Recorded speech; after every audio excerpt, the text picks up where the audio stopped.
You can study up and know everything there is to know about mobile home parks, but until you know where to find them, you're never going to buy one. I'm going to give you a list of places that you can find them, typically with a click of a mouse or by phone call. I'm also going to give you a secret strategy that's off most people's radar. What's up guys, Mario Dattilo here. Welcome back to my channel where we talk everything mobile home parks. If you don't subscribe or hit that bell button, you're gonna miss out on a lot of good content where we're talking about this awesome mobile home park industry. Mobile home parks aren't gonna just fall into your lap. It's gonna take some serious work, probably a lot more than you expect. At some point, you're gonna wanna give up, but don't. Be consistent. Here's where you can find them. Loopnet and Crexie are the first ones. These are two websites that brokers use to list commercial properties. Instead of contacting new listings, wait a while and then contact the broker and find out what's wrong. A lot of times what you'll find is that the motivation starts to increase and their dreams of getting unrealistic prices are over. The next way is brokers.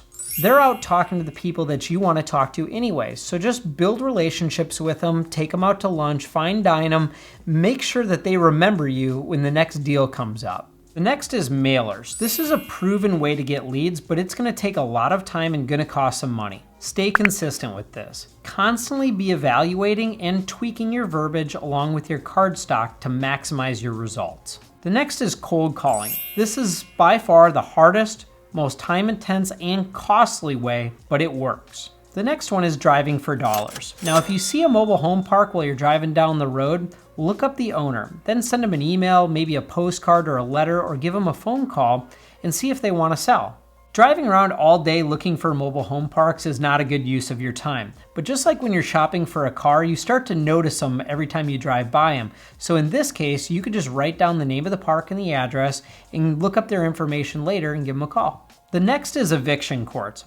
Watch the court records for mobile home parks filing for eviction and then pick up the phone and contact the owner, see if they're burnt out and want to sell. All right, so here's the unexpected place that most people don't think to look for deals. Talk to vendors. You should be talking to every single vendor that you know, whether they're an electrician, plumber, mover, and just tell them that you're looking to buy mobile home parks, and anytime they talk to an owner of a park that might want to sell, they should be thinking of you as the referral. They probably have a good relationship already and know which owners are going to be struggling and want to sell soon. The most important thing that you can do when sourcing deals is to be consistent. You're not going to get a deal if you talk to maybe one or two owners a week. It's just not going to happen. You need to be looking at deals constantly, and every once in a while, there's going to be one that's a keeper. Here's a bit of advice. If you come across something that looks like a deal, but doesn't necessarily fit your criteria, don't just throw it out. Get with some other people who are buying mobile home parks and either wholesale it to them or partner with them on it, and that way you could still make money from it. Guys, all I can say is it's time to get to work.